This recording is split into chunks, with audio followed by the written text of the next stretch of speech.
Now we are going to see how to set up an elastic load balancer in AWS. This is a sample architecture shown for you right now. Here in this architecture, it is shown as a US West region, but we are going to set up one in Mumbai region. So the IP address is more or less going to be the same. We are going to use the two availability zones in Mumbai. So we are going to set up two web servers, as you can see here. And let us call this as web server 2 and this is called as web server 3. So we are going to set this two guys and put a load balancer in front of them, and once we set up it correctly, we will be getting a DNS routable domain name for our load balancer. So we will access it from that point. We'll just put it in our browser and we will see whether we are able to hit both the web servers. So every request that you make will be as a round robin policy. It will be sent to the first one or the second one, depending upon the load on the servers. So sometimes, very rarely, the request gets cached and comes from the same servers, but usually it gets round robin routed, so that the first request goes to the first guy and the second request goes to the second guy. So let us quickly go ahead and do this in our server, in our console, I mean to say. I have already set up a multi-AZ VPC in my Mumbai region just now, and it is ready for us to use for setting up the web servers and the load balancer. So I'm just going to quickly go over and show you my VPC structure. So I'm in my Mumbai region and the VPC dashboard, and you can see here there is a ELB demo VPC, and this VPC is having 6 subnets, 3 per availability zone: public, private, and spare. So I'm just going to filter it based on one AZ so that we know for sure what is happening here. So as you can see here, there is an AZ1 public subnet, private subnet, and then a spare subnet, and the IP addresses are shifted in this way. So likewise, there is an AZ2 is also available. So one moment. So we saw the subnets being set up, likewise the routing table here, and then the internet gateway necessary, and also I have set up multiple security groups, that is a public security group, private security group, and also a security group dedicated for my load balancer here, so that traffic from my load balancer will flow from my that is a ELB security group to my public security group, and from there it will flow into my private. So it is something like this. So any internet facing traffic will not hit my private or database servers directly. It has to come through my load balancer only, and it has to reach my web server, and from there it has to reach my private server. So the routing table is set up something like that. So if I go ahead and select my private security group, it will have inbound rules configured from my public one. You can see here the source is SG-784, and if you go and see, my 784 is nothing but my public security group. So a decent setup which ensures that a certain level of security is built into the way the VPC itself is set up. Now this has been done. Let us go and start our web servers now. We need 2 of them, one for each availability zone. So go to launch instance. Since some of the steps we are familiar with, I'm just going to breeze through as fast as possible.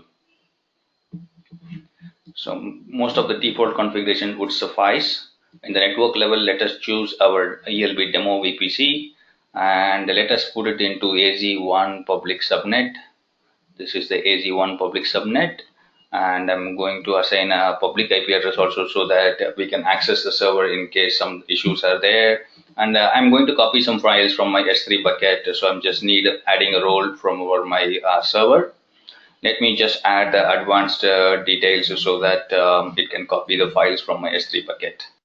So now that I have the advanced data set up, let me just go ahead and add storage. Nothing there. I'm just going to add a tag and say this is server in AZ1, server 01 in AZ1, configure security group. I'm going to put this guy into the public security group because this is my web server. I need port 80 and port 43 access. 22 is not required, but in case we are doing a demo and we need to troubleshoot, we will need to connect to it. So I've just added it. In production, don't do that. Click on launch. I'm going to add a Mumbai key. Click on launch instance. So once this guy comes up, I'm just going to build another server which is similar to this, except that it is going to be in availability zone B. So launch more like this. We need to change two details. One is the VPC details, another one is the tagging. Rest of all the details should be fine for us. So whichever I find first, I'm going to edit that one. So this is going to be server 02 in AZ2. That is one thing. And let me just go to review and launch again and edit my VPC details. That is under instance details. Click here and choose AC2 public subnet. So here we have AC2 public subnet, and if you want, you can go ahead and check the advanced details. The code will be already there. So what we have done is we just added one more line which will say the pages are served from which server. So this small piece of command in Linux will give you the host name of the server, including the private IP address 10 dot blah blah blah. So I'm going to review and launch.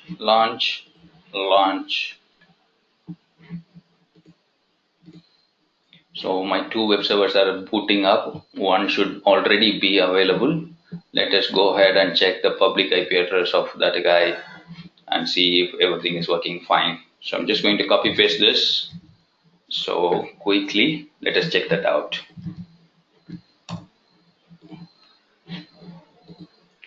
So we should be seeing something like this. So now that our two web servers are online, and if you go to that IP address, there should be one web page like this. At the bottom, you should see the IP address of the server that is serving these pages. And there is another URL also set up for demo purpose only, which is under login/login.html. And if you browse that, you will get it the IP address of the server. So now in our architecture, our web server is ready, VPC is ready, and then the web server is ready. Now let us go ahead and set up our load balancers. So for this first step of setting our load balancers, in the EC2 dashboard on the left hand side, you will find the load balancing, and under that you have load balancers. So click on that and you will have plenty of options. Let us navigate them one by one. So typically Amazon had only one load balancer earlier. Now they have made it into three. One is called the classic, another one is network, another one is application. So the classic load balancer is what we used to have earlier, which is used to do HTTP, HTTPS and TCP traffic. You can almost do the same thing with the network load balancers also, except that if you have an on-premise architecture, you can route it using IP address also here. So it makes it very easy to have your load balancing between on-premise and cloud architectures also. When it comes to application load balancers, you can do routing based on URLs also. Say, for example, /login page, /payment page. And in our case, login is going to be the different website where certain type of traffics will be always routed to a certain web servers. So I'm going to show you the best use case. You can go ahead and do the network load balancing also. It's absolutely the same as what I'm going to show you, application load balancers. It's very much the same. Only one extra step is adding the routing rules, which is available in application load balancer. So I'm going to go ahead and show you that now. So click on create, very simple and straightforward. And it is asking you a name for my load balancer. So I'm going to say ELB demo. That is going to be, I'll just call it as ELB self, not a problem. And it is going to be internet facing. If you want an internal application which you don't want to be publicly available, then you choose this option. If you want it to be available through the internet and to be routed with internet access, it will comes with your own gateway from your VPC if it is inside a VPC. So then choose that. So listeners, in what port and what protocol should my load balancer should be listening to, whether it is HTTP or HTTPS. I don't have any certificates as of now. If I choose this, it will ask me to choose a certificate when I go to the next pages. As of now, I don't have any certificates, so I'm just going to go ahead with the HTTP only. So leave it as it is, and if your web server is running on some other port, change that one as also. In our case, port 80, because it's a simple web server. Awesome. If you have Apache or something configured to run on a different port, go ahead and change that. Now, next interesting thing is, what VPC should I put my load balancer into? We are going to put it into our demo VPC, and automatically it will pick up the subnets. So I want it to be on 2 subnets. If you remember, if you want high availability, you need to choose 2 ACs for high availability. So I'm going to put it into my public subnet because it is internet facing and it should be in my public subnet. So we have done it for availability zone 1A. I'm going to do that for 1B as well. Just carefully choose the one which says public subnet. So you see here, both of them are showing up as public subnets. This is the place I'm talking about. If you are not able to quickly recognize, that is the one. So now we have done that. If you want to have any additional tags, I'm going to say this is Valaxy ELB demo and configure my security groups. Remember, I have already set up a security group dedicated for my load balancer. So I should be able to quickly throw the load balancer inside my ELB security group. Meanwhile, Amazon gives me a nice warning saying that it is not secure. If you want to be secure, use HTTPS protocol, blah, blah, blah. So in production, recommend that. So we are now going to choose a security group, remove the default one. I don't want the default one. I want that specifically the ELB security group, which will send traffic to my public one where my servers are sitting. So next is configure routing. So this is where, remember, the target groups. Where do I want to send my traffic to? So I'm going to create a new target group and I'm going to say TG1, let us say. And what protocol? HTTP, that is what my server running on port 80, and what type of instances I should choose. Remember, I said I spoke about using IP address in the on-premise also. You can use that option here also when you're doing application load balancer, or when you go to network load balancer, this is the main option that you will get. So in this case, let us choose instances only. And what type of health checks I want to do. I'm going to ask my load balancer to check for a particular page or the root domain here. If I put a slash, it will just type my IP address and see, well, what is the HTTP response, port 80, or HTTP response code should be whether it is 200 OK or 404 or 403, something like that. And advanced health checks, whether do I want to do it on a traffic port or how do I want to do it. Mostly people configure it with this traffic port only. That is this port we are talking about, port 80. And how often should I check it? So 5 consecutive times. If you see here number of consecutive times it has to fail so that it will be marked as unhealthy. So if the load balancer is not able to reach my server for 5 consecutive attempts, it will mark it as failed. So how many times it should fail, like that? So it should be 2 times it is saying. So we can change this anytime you want. And how often do I want to check out? How much time I should wait before a timeout signal has been triggered. So it will wait for 5 seconds and it will check every 30 seconds. We don't want to wait for 30 seconds, and 30 into 5 is 150 seconds. We don't want to wait such a long time. So let us change the interval to something like 5 seconds. Every 5 seconds, check my load balancer. Check my web servers. And what should be my success code, whether it is 200 or something else. If you remember, in CloudFront, we configured error pages, and even when you're getting an error page, we configured it to return success code as 200. So sometimes people change this value also as necessary. So you can configure any of these values, and if you're not sure, go and refer HTTP error codes and HTTP response codes to configure this properly. But 200 is fine, leave it as default. Click next. Okay. I wanted to time out within let us say 4 seconds. That should be fine. Okay, health check timeout must be smaller than interval. Yeah, that is what I have done now.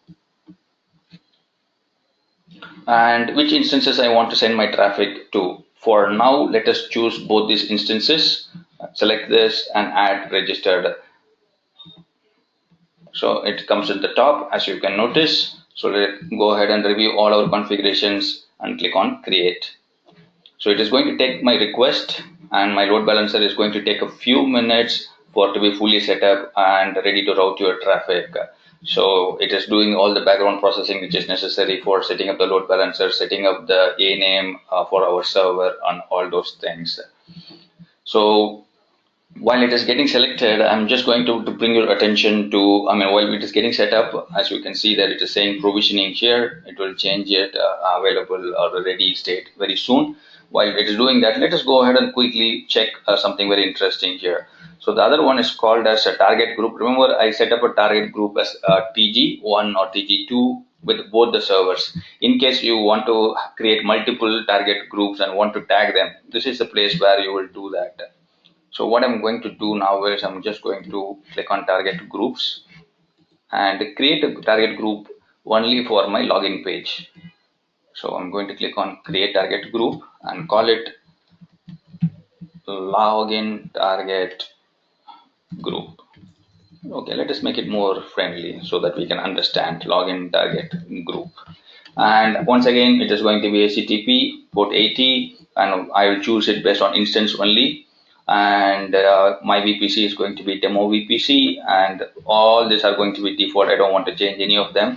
In the next page, it will ask me which instances. Okay, where are my instances? 1 second.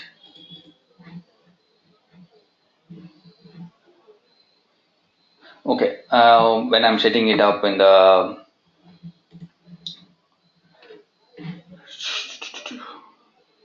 did I make any mistake here? Let me just quickly go ahead. Yeah, there we go. There we come to add instances. What I'm going to do is, if you let me just redo it again. I've selected my login target group, and under targets, I'm going to add a particular servers so that anybody trying to access to my website or doing to authenticate to my website, I want them to go to a particular server. In this case, let us say server 2 is the server designated for authentication and authorization. Maybe an AD server, maybe some third-party authentication, but in this case, server 2, which is on availability zone B. Let us go ahead and add that one. So I'm going to say choose this one, that is server 02 in availability zone 2, add the registered target and click on save now.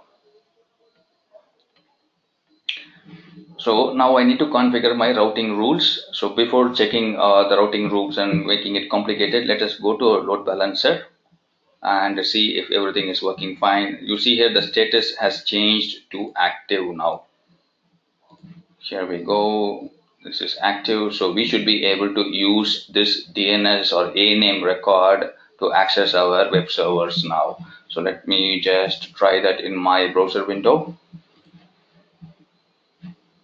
Just going to copy that and put it into my browser. While it is spinning, we are going to quickly check it. So there we go. You can see here it is available and we are able to access our website. So I want you to keep a keen eye on the IP address that is at the bottom. It is 10.249.1.165, and I'm going to put it into another browser window and see what is going to be my IP address now. It's the same. Let me just go ahead and refresh it. It does. Okay, there we go. You see here it has changed to 181 now. So the previous one was 165 and this one is 181.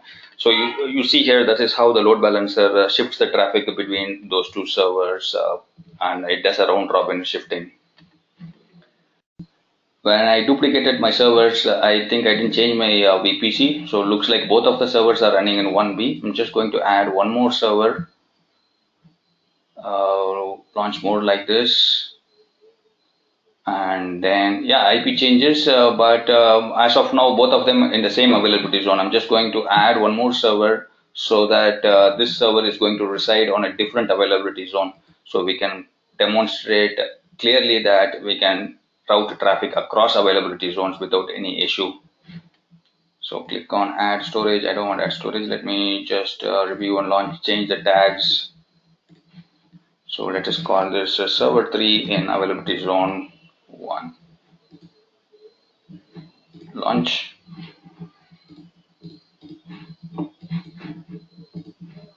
Launch instance. So I have shared the URL, so all of you should be able to check it out quickly. If you have followed the instructions so far, you should have been able to set up the same load balancer and follow it. So now that our third server should be online by now, let me just quickly confirm that if my third server is also available. So it should be on server 3. This is also, let me just rename it as 2 itself, because this guy is also on 2 itself. So server 3 is running and initializing checks, so it should be most probably up and running. So what I'm going to do is quickly go to my target groups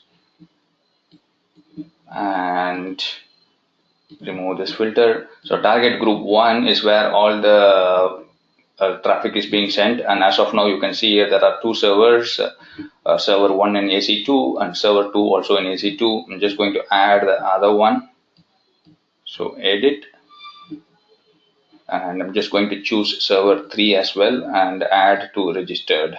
So now there are three servers, and click on save, and you see here the target count is no, the availability zone contains no healthy host because it is initializing. As you can see, target registration is in progress. In a short while, this healthy status will also change. And if you try to browse the URL, it will change between three IP addresses now in a round robin traffic. So now that we have only one target group, all the traffic is being sent across multiple one. But how do I send my authentication traffic to only one server? That is my login target group. How do I do that?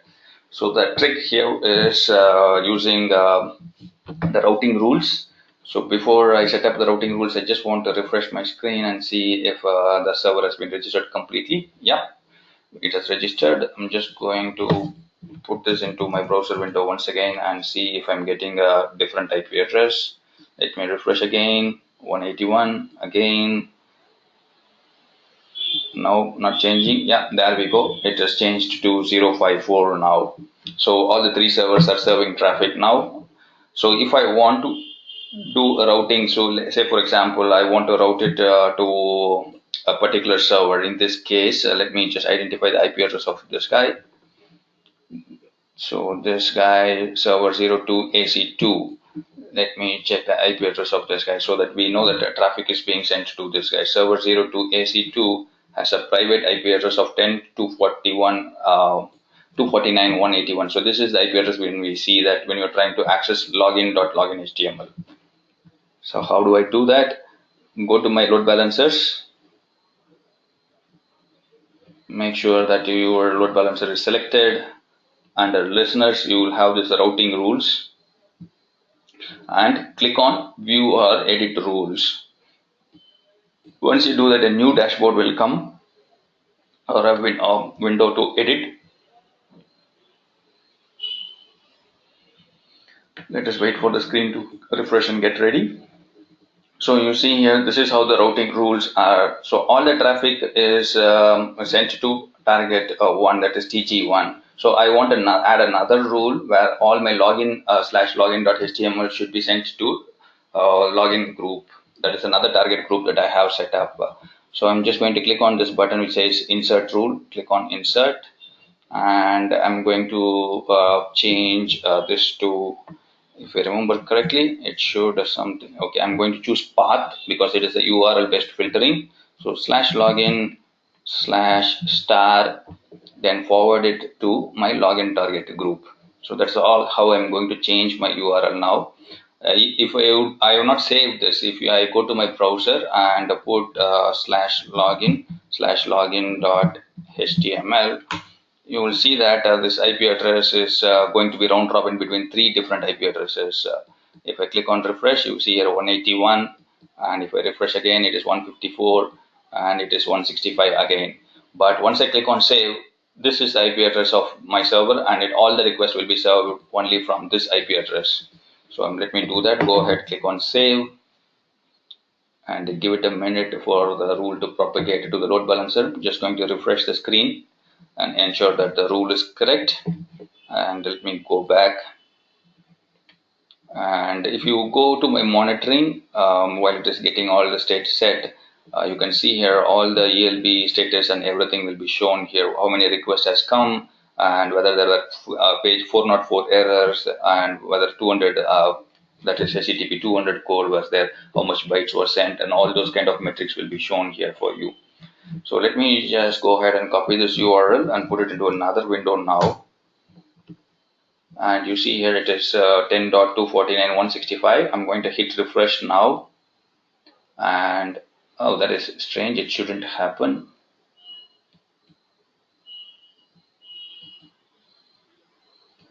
Okay. Yeah. Let me just confirm what is the AC2 IP address. Just want to confirm that server AC2 server 2 is 10.249.181. Yeah, this is the IP address we are seeing for login/login HTML. So how many times I refresh? What I'm going to do is I'm going to use another browser. I'm just going to put it into my Chrome incognito mode where the cache is not there. I'm just going to put it here and see there it is at 10.249.181. So how many times I refresh, this page will come from that particular server. This is how application load balancing happens. I will set up a dedicated payment gateway with additional security. I will set up a dedicated upload server. I will set up a dedicated download server, and certain requests I will forward it to those server groups or target groups. In this case, there is only one server, but in the target group, you can add any number of servers. So that is how you set up a load balancer, whether it is application level or network level in AWS. So now that we have seen how to set up a load balancer, we are going to see how to set up a Route 53, that is a DNS service provided by Amazon. The 53 is the port number for DNS if you are not aware, and it is one of the longest routes in the United States. It's a nice service name if you ask me. Route 53. Sometimes some interviewers, being cheeky, they try to ask you what is Route 53, why there is a 53 there, why not 635 or something like that. So today we are going to spend some time on understanding what is Route 53, how we can configure it, what are the flexibilities provided by Amazon, and what are the different components, what kind of routing policies I can set up in Route 53. So for the uninitiated, if you are not knowing what is a DNS, DNS is nothing but a name translation service. It is impossible for people to remember IP addresses for all the services they want to consume. Think of a world where you need to access Facebook, Google, or Gmail using the IP addresses instead of friendly names with English language. That is going to be very, very difficult. In other words, how many phone numbers we remember? We typically try to search people's names in the contacts. So that is how a DNS also works.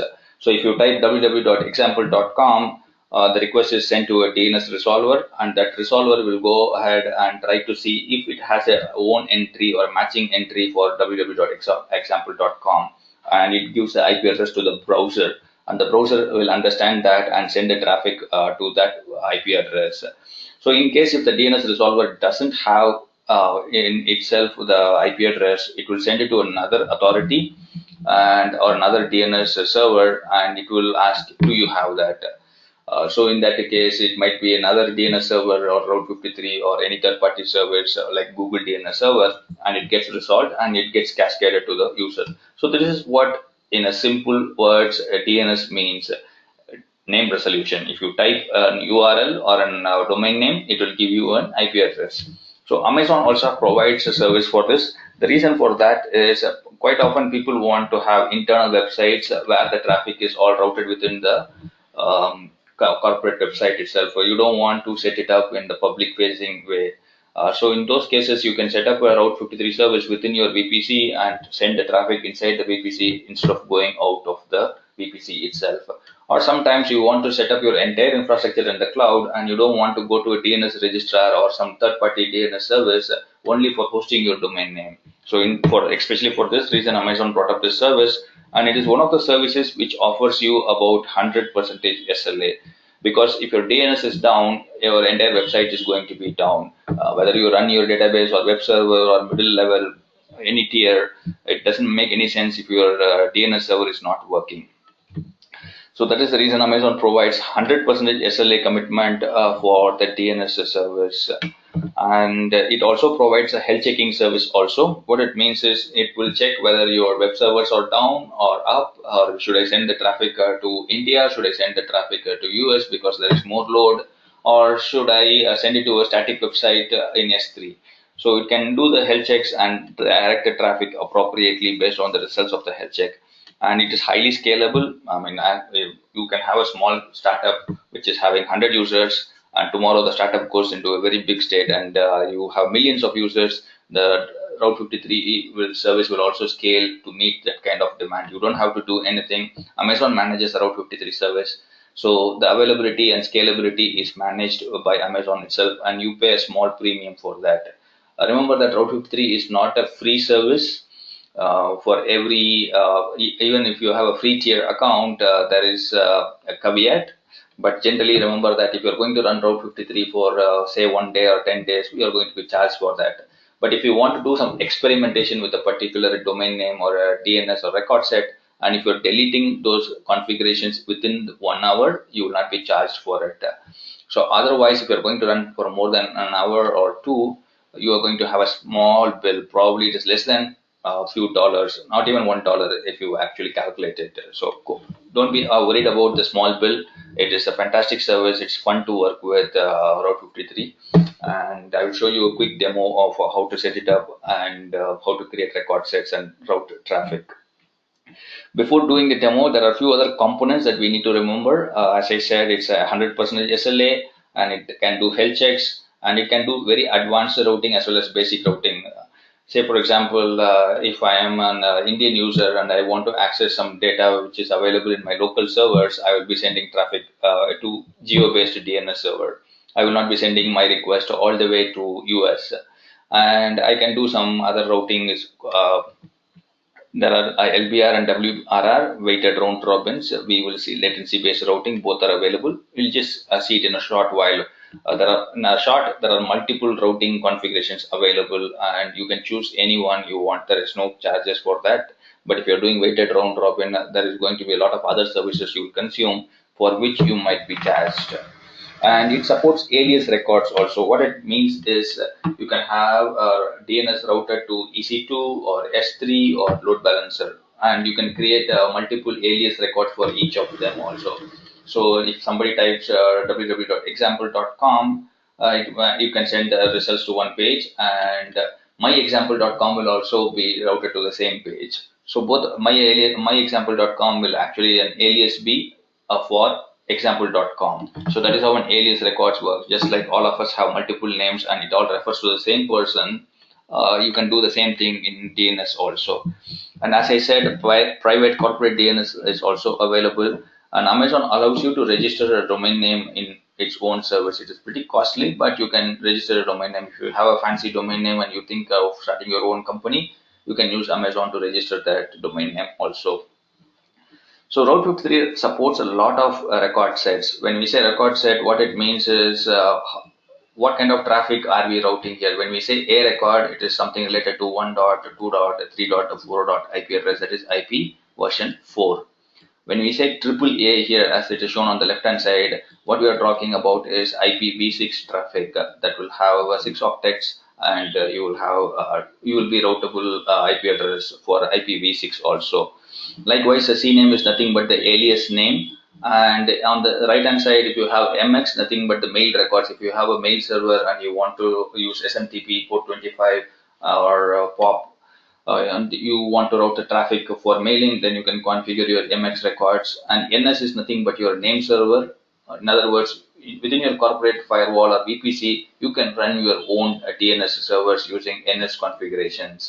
And you can say that you can start up a Linux server, configure it with a bind package, and say that every DNS request within my VPC has to be sent to that DNS server or name server. So that is also possible. PTR is nothing but a pointer record to verify whether the server is what it claims to be. It works to identify in the internet whether the server is going to be a hacked server or a spoofed server. That is what a PTR. And these are all the other things that are available which not commonly used. It is for identifying email records, identifying web traffic, just to confirm genuinity or identity of the servers. So just remember that multiple record sets are available, and the most common ones are A, CNAME, MX, NS, and PTRs. So these are the common ones that are used in Route 53.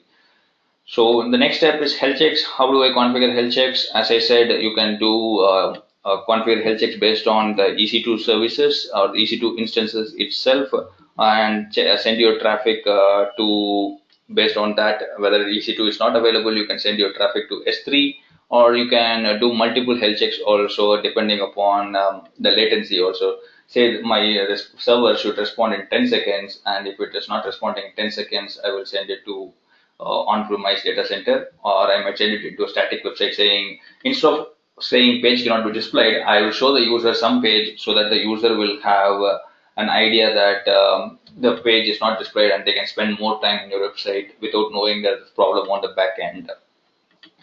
And you can also configure health checks for non-AWS resources also, because we are using latency-based tools. And if there is an IP address that you're routing it to on-premise, you can still measure the latency, and you should be able to proxy health checks for your on-premise resources also. So a lot of flexibility is there when it comes to health checks, and you can configure the intervals so that you don't load your servers by doing health checks yourself. So plenty of flexibility in short for configuring your health checks. So this is a simple logical way of looking at the health checks. You have a web server on the left hand side, a database server, and if there is a primary health check is happening and all the health checks are good, the secondary, which is pointing to the S3 bucket, is inactive. But for some reason there is a failure in the health check and the health check is comes back as unhealthy. You can see here the primary is made into inactive and the secondary is made into active here. So if you are not able to quickly catch it, this is what I am talking about. The secondary is made active in this case now. So all the traffic is routed to the S3 bucket.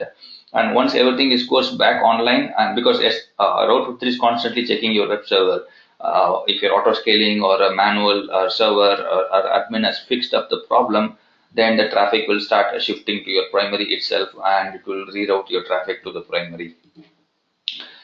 So when you're talking about health checks, complicated health checks, latency-based health checks are possible. When we say calculated complex health checks, it takes multiple values into account. You can take business processes like a number of transactions, a number of bytes of data sent through your network, or you can also see what is the queue size or queue length in your shopping cart, and those kind of things are also possible. You can have those metrics rolled into a CloudWatch metric and trigger an alert to your Route 53 to shift the traffic or move the traffic to another place. And we already spoke about latency-based measurements. It is very simple. You just ping the URL, see how much time it takes to respond, and then if the response is more than a certain level, shift the traffic to some other servers. So that is how latency-based health checks works. And so now that we have done the health checks, how do I route it now? When you are thinking of routing, there are three policies: simple routing, latency-based routing, weighted round robin. So when we talk about the very simplest one, it is as we say, if there are two servers, the first request goes to the first one, second request goes to the second one, or likewise it keeps on rotating until something goes wrong. So that is what a simple routing means. But when you come to weighted round robin, again there is a mathematical formula here. It is going to use the mathematical formula to find out where is the best place I want to send my traffic to. And for example, let us say in AZ1, you have set up a very big server with 16 GB of RAM and 64 CPUs. And AZ2, you have a very smaller machine, probably T2 Micro or Nano. So what you want to do, 60% of the traffic on the bigger server and 40% traffic on the smaller server. So you can do a weighted round robin in this way also. So there are multiple ways you can use the mathematical formula to play around with and see what is the best cost optimized strategy for your client and recommend them the appropriate routing policy. Latency based ones or geo-routed ones is helpful here. You see where your clients are coming from and measure them, saying, and instead of sending an Indian user to Asia Pacific server or a Japan server, you send them something to Singapore or Mumbai. So that way their latency is reduced. So you can do based on a geo or geological location, find out what is the best latency they will be getting and send it to the appropriate endpoint. So that is what a latency based routing and the geolocation based routing is. They both work in conjunction so that the best user experience will be given to the users. There is plenty of text. It's the same thing that what I'm saying. If you understand what I'm saying, you don't have to go through all this text. But the idea is to make sure that your end users are getting the best performance or a best experience when they are browsing your website. That is what Route53's whole agenda is, to get it. Private DNS or a split horizon DNS, it's a very interesting term. I came to know about this when I started reading about Route53. As I said, corporate firewalls usually host an intranet website, which you can access only when you are in the corporate firewalls only. Sometimes they reroute the traffic using aliases if you are in the VPN, but that will be accessible only inside the corporate network. So what to do that? Amazon has something called a private DNS mode, and once you choose that option, that will not be accessible from the internet at all. You need to be inside the VPC. Say it might be one EC2 server talking to another EC2 server, or it might be talking to another database server, but it will be accessible only from the VPC. If you try to ping it from a browser or from some other third party or somewhere outside that VPC, you will not be able to reach it. You might be getting an error, or you might point it to some other website also. In other words, I can create something like www.google.com inside my VPC, and inside my VPC, google.com will give me some page. But once I try to access it outside, it will go to the actual google.com itself. So Split Horizon allows you to do testing, because before you want to go live with certain changes, you want to simulate it with the actual URLs. So for this case, a Split Horizon DNS or a private DNS is a fantastic use case, so that you can test it before your changes goes online and public. So let's move forward. Alias records. So this is what I spoke about. Remember, S3 bucket gives an ugly URL, something like s3.amazon.com/bucket name/object.html. You don't want to share that to your users to access your FTP server or your location to upload things. So you can have something like mywebsite.com/upload.html, and whatever they upload it will go into your S3 bucket. So for this, you need to create an alias record so that you have a nice friendly URL, which is pointing to your S3, or which is pointing to your CloudFront resource, or even an ELB itself. If you remember, some time back we saw the ELB setup, and the URL for the ELB was something like alphanumeric.elb.amazon.com. That is not very friendly or easy to remember. So you want to create an alias which is easy for people to remember, and they can automatically recognize it when it is given to them. And it is a nice branding exercise for your clients to create an alias record. So Amazon provides you flexibility to create alias records in Route 53. And I spoke about this. If you have a fantastic domain name and you think that that is going to be the next greatest thing, you can use Amazon service to do a DNS registration, and you can start using that. The charges for registering through Amazon is slightly higher because there is an enhanced security, and a lot of other features are comes along with it, like privacy protection. If you have bought a DNS name or domain name, Amazon will not disclose your details to whoever is requesting for that. There are some third parties who will request you to pay additional money so that your private details like phone number, email address, name will be kept confidential. So it is slightly costlier than GoDaddy or some other third parties, but you get some additional benefits like privacy. So if you want to do that, go ahead and do that. Or if you already have it in GoDaddy and if you want to move it to Amazon, you can do that as well. Transferring your domains to Route 53 is also possible. And remember, there are no domains which are perpetual or permanent. Every 2 or 3 years, all the domain names gets expired. You can in advance go ahead and renew them, but that doesn't mean that you own the domain name for ever. You need to keep on renewing it at certain intervals. That includes for Google or Facebook.com or anybody. It's just that they keep on renewing it for longer duration. Before you notice it, it will be what? So what we are going to do is we are going to do a quick demo, and we are going to set up a DNS record set. What we'll do is we'll set up 2 servers, and we'll set up a private hosted zone. It's an interesting demo to watch. So what I'm going to do is go to my Route 53 service. So once again, I'm just going to go to my dashboard and type in Route 53. It gives me my Route 53.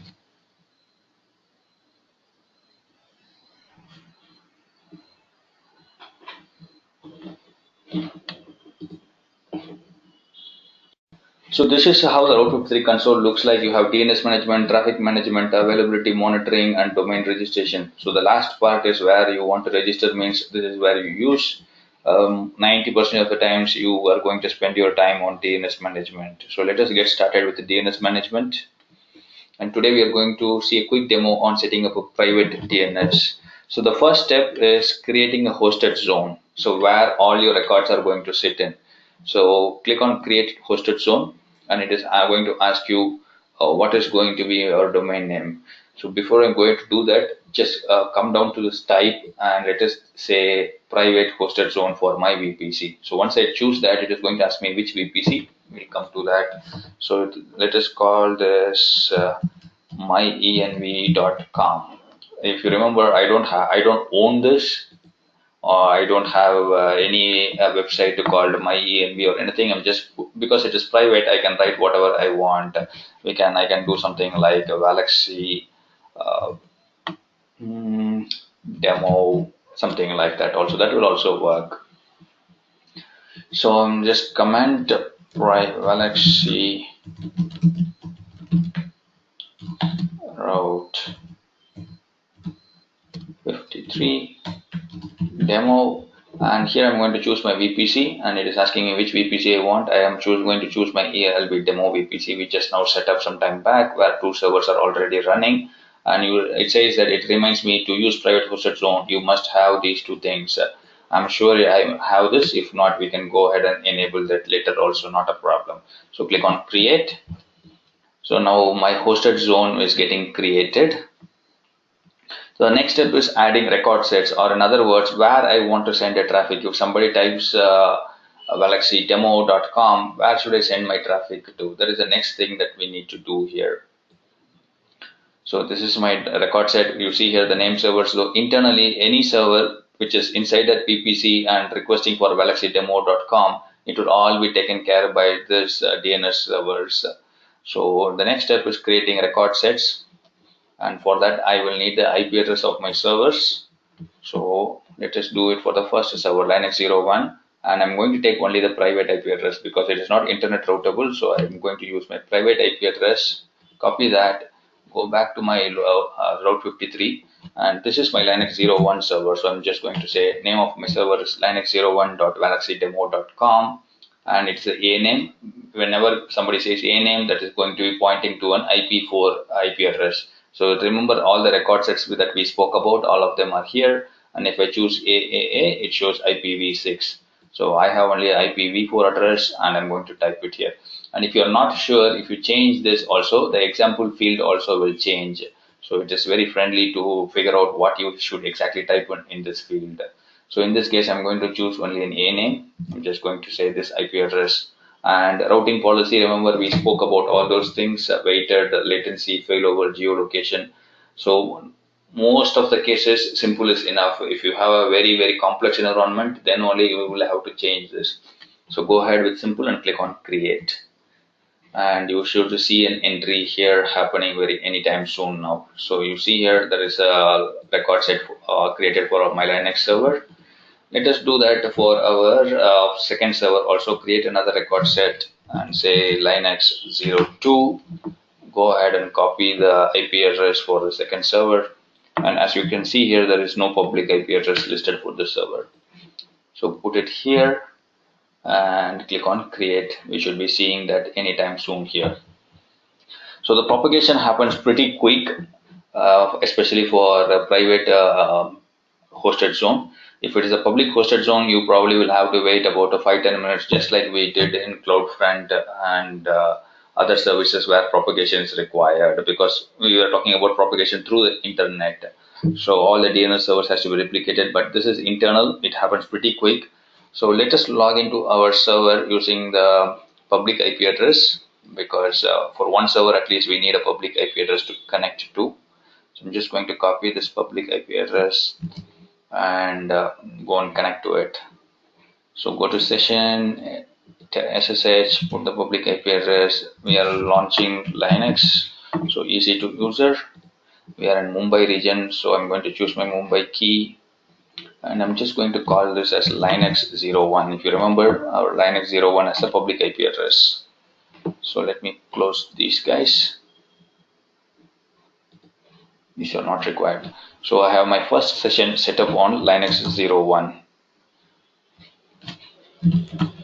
So if I'm going to do ping, internally ping should work. If not, we will enable ICMP, Valaxy demo.com.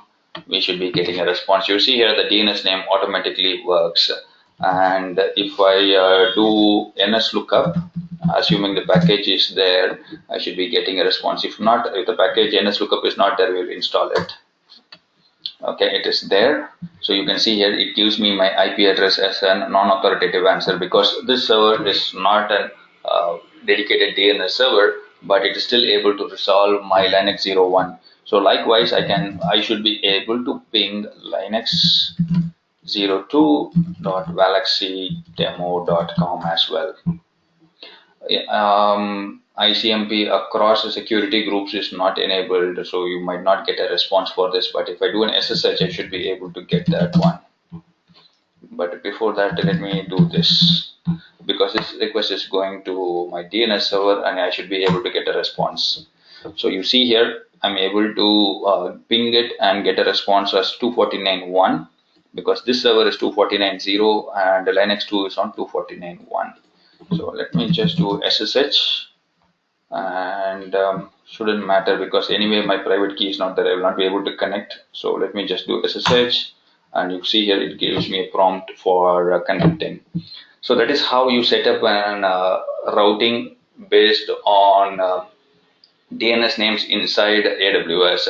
You can have, this case I use valaxydemo.com, although I have not registered it. Even if I go to my browser and type valaxydemo.com, it will most probably give me an error, or it will ask me to register it if already somebody has it. So you see here it gives me a DNS error saying that there is nothing like that. If I even put it into Google, I don't think so Google will recognize that as an URL. But we are able to successfully route traffic based on URL or domain name which is not existing inside my VPC. So that is how secure or how private or isolated your private DNS is in Amazon.